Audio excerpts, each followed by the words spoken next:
নমস্কার বন্ধুরা, নীলাঞ্জনাস কিচেনে আজ আবার একটি মজাদার মুখরোচক রেসিপি নিয়ে হাজির হলাম। তাই আমার এই রেসিপিটি দেখানোর আগে প্রথমে আমার বন্ধুদের জানাই আমার আন্তরিক অভিনন্দন, কারণ আপনাদের এত ভালোবাসা পেয়ে নীলাঞ্জনাস কিচেনে 11,000-এর ওপরে ফলোয়ার্স হয়েছে। তাই আমার বিনীত নিবেদন আমার বন্ধুদের কাছে, আমার এই রেসিপিগুলো আপনাদের ভালো লাগলে অবশ্যই অনেক শেয়ার করবেন। আপনাদের ভালোবাসাই আমাদের এগিয়ে নিয়ে যাবে। তবে আসুন বন্ধুরা, আমার এই মুখরোচক মজাদার রেসিপিটি দেখে নিন। দেখুন তো বন্ধুরা, এই পাতাগুলো চিনতে পারছেন কি না? হ্যাঁ, ঠিকই বলেছেন, এগুলো হচ্ছে পাট পাতা।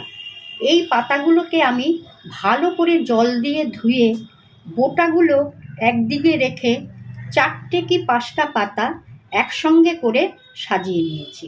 আর নিয়েছি কালো জিরে, লবণ, চিনি, হলুদের গুঁড়ো, লঙ্কার গুঁড়ো, একটু এই চালের গুঁড়ো, সেটা হচ্ছে মুচমুচে হওয়ার জন্য।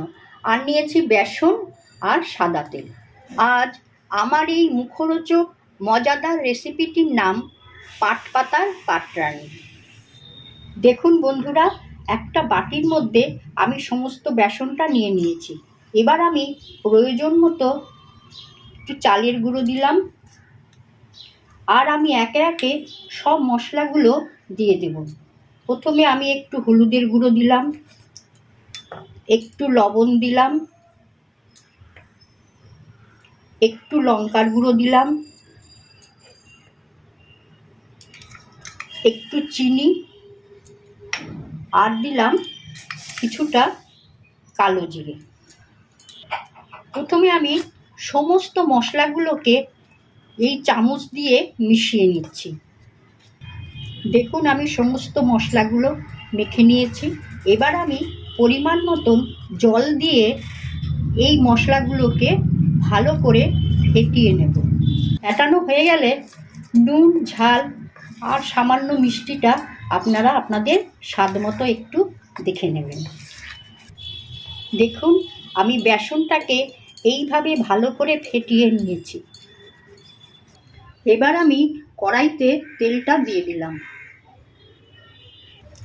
দেখুন, তেলটা গরম হতে হতে একটা কথা বলে দিচ্ছি, পাতাগুলো যেভাবে আমি সাজিয়ে রেখেছিলাম সেই পাতাগুলো বেসনের মধ্যে আমি এইভাবে সাজিয়ে রাখলাম।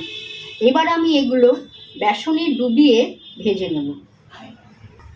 দেখুন, আমি এইভাবে বেসনে ডুবিয়ে পাতাগুলো তেলে দিয়ে দিলাম। দেখছেন তো বন্ধুরা, আমি কিভাবে জিনিসটা তৈরি করছি। শুধু আপনারা একটু কষ্ট করে আমার ভিডিওটা দেখবেন। জানেন তো বন্ধুরা, পাট পাতা দিয়ে অনেক মানুষ অনেক রকম জিনিসই তৈরি করে। আমি আপনাদের অনুরোধ করছি, আমার এই ভিডিওটি সম্পূর্ণ আপনারা দেখে খাবারের প্রথম পর্বে ভাত ঘি দিয়ে মেখে তার সাথে একটা কাঁচা লঙ্কা দিয়ে অবশ্যই এই ভাজাটি খেয়ে দেখবেন।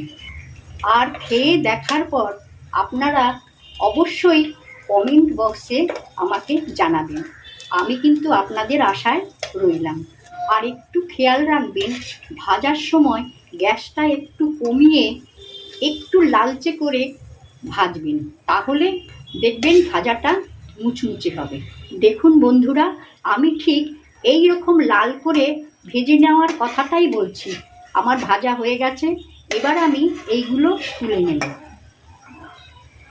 এইভাবেই আমি সমস্ত পাট পাতাগুলো বেসনে ডুবিয়ে এইভাবে সব পাট পাতাগুলো ভেজে নেব। দেখলেন তো বন্ধুরা, কত সহজে কত মুখরোচক একটি রেসিপি তৈরি করে ফেললাম। নমস্কার বন্ধুরা।